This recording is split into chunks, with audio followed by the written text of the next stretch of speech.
Hello and welcome. This is the TORCHCAST.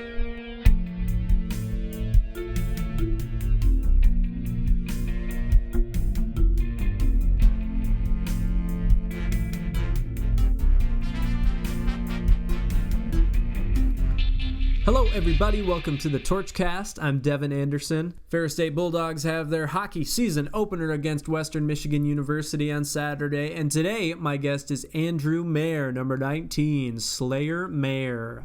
Happy Hump Day, happy Torch Day. The torch is out and you can find it at fsutorch.com and all around campus. I did something fun today. I had 20 minutes between classes this morning, and on my way from one to the other, I spared about 6 minutes at the music center playing piano. They have practice rooms there, 3 of them that are open anytime the building is, and occasionally they open the lab of keyboards, which sound great. And look, I don't really know what I'm doing on a piano. I can play Hey Jude and Don't Stop Believin' very poorly, and that's about the extent of my piano knowledge, but I have fun doing it. It's important to relax, I think. I always take a few minutes a day. I think most of us agree it's important. Maybe we do, maybe we don't take that time. I went to the student government meeting last night, and Scott Garrison, the dean of Flight Library, was there to get feedback from students on how to better use the library. And one cool thing he said they're considering doing is making a space for relaxation, meditation, or prayer. That is cool. All right, now enough small talk. Let's take a look at this week's torch.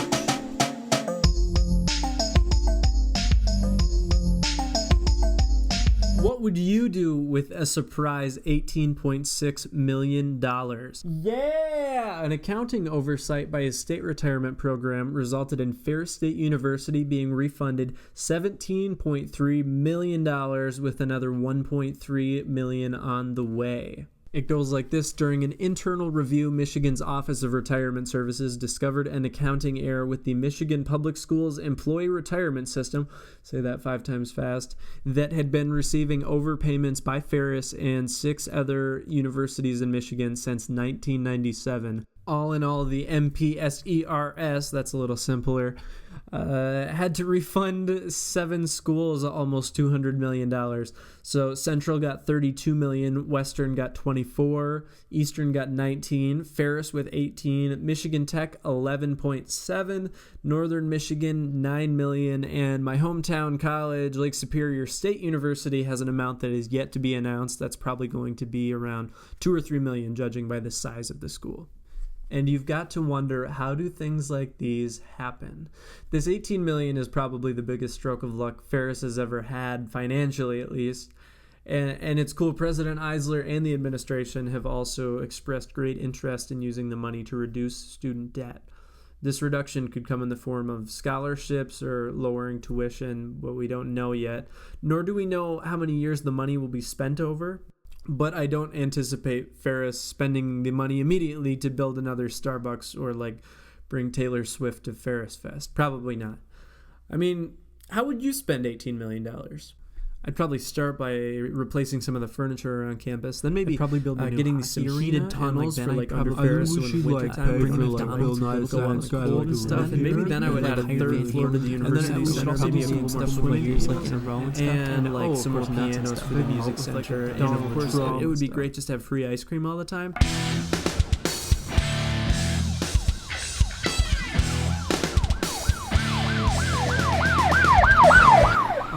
It's time for some crime. This week, fraternity house break-in. The Big Rapids Department of Public Safety responded to a break-in complaint at 116 North Stewart Street, the Sigma Alpha Epsilon fraternity house. One suspect destroyed a composite on the wall and was escorted out of the residence. He returned a short while later with a few of his friends and assaulted the residents. The subjects fled before police arrived, and the investigation continues.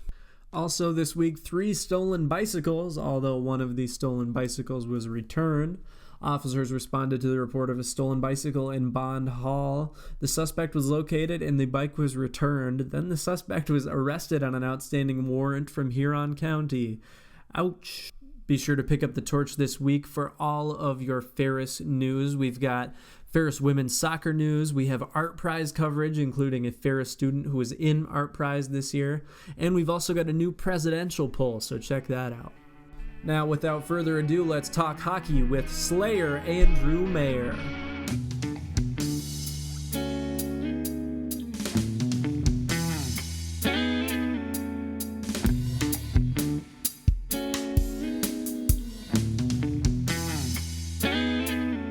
All right, I am sitting outside, and with me is none other than number 19 for the Ferris State Bulldogs.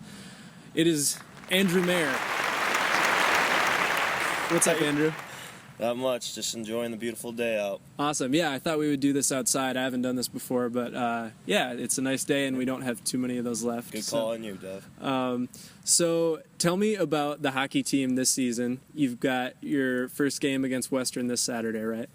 Correct, yes. We are very excited about this home and home. It brings back a lot of tradition from back when it was the CCHA. Now we are in the WCHA, and we get a chance to play Western, who I have never faced up against. Okay, and what kind of team are they?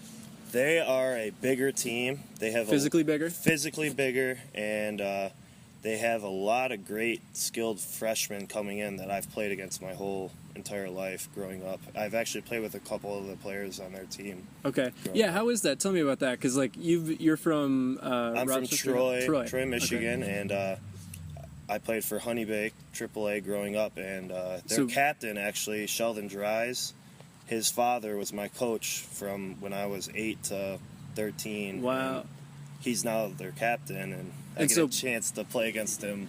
Wow, yeah, so playing travel hockey, a lot of the people you came up with are like playing at different colleges now? Oh, yeah, yep. A lot. That's crazy. So I have friends from when I was 5 playing against me now when I'm 22. It's very exciting. Get to cooperate with them and talk with them. That's cool. Yeah. So how is the team strategizing to combat a big team? It's going to be probably rough.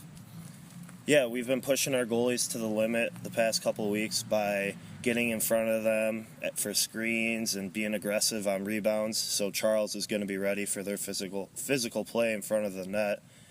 We've also been working on battle drills and just pushing each other to the limit to, show that we are going to be ready to play physically against these big guys.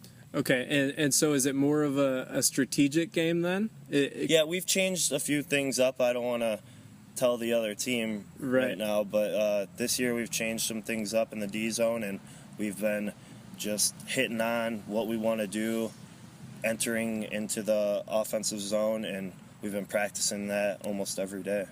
Overall, do you feel like you're poised for some big wins this year? Oh yeah, we are. Last year we started it off by beating Michigan, so we want to just jump ahead and start by beating Western this year. And we have a tough schedule this month. We get to play against some very good teams in Tech and Minnesota State, who we really need a win against. Okay. Now tell me about your time at Ferris. What attracted you here athletically and academically? Academically, because that comes first, because, we have to do well in school so that we can play hockey.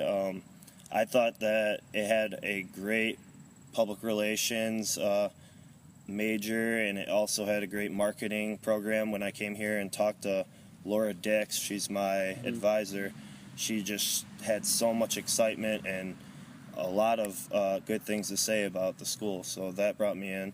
And then academically, kids that I played with growing up, their dads played here, and actually his name was Randy Merrifield. He used to hold the record for most assists and points here at Ferris. He was my coach growing up with Dries, and he just told me it was a great place to play, and hockey was number one on people's list to do around here.